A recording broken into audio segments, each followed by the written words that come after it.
first time ko gumamit ng lip liner at itatry natin itong sa Face Secret. So we have 6 different shades to choose with. I'm really more on nude talaga ako, yung mga neutral color. And minsan lang ako nagda-dark color, parang agaw atensyon. Hindi pa ako nakatry ng ganito, so curious ako. Pero maganda naman pala siya tignan pag may outer lane ka here. Tapos sa loob na yung pwedeng magkaibang shade din na lipstick. Dito pa lang sa lagayan guys, ay may naka-label na siya kung anong kulay siya at anong pangalan niya. Grabe, ang tagal naman buksan. Oh, there you go. OMG, I like the colors. At saka like ko din itong red na to, oh. Maroon at saka red magkatabi. And also the nude ones. Perfect!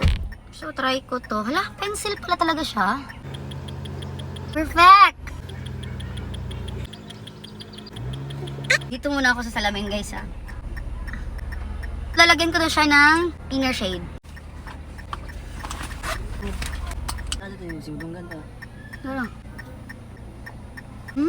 Maganda siya. Lalong-lalo na kapag yung lipi mo is medyo basa. Ito kasi may parang pagka-matte type. Pag basa kasi siya, mahirapan ka mag-drawing outside. So, you better have your own lip liner para mabuo muna siya dyan sa labas. Para ka lang nag-drawing girl and then kulayan mo lang sa loob. Perfect!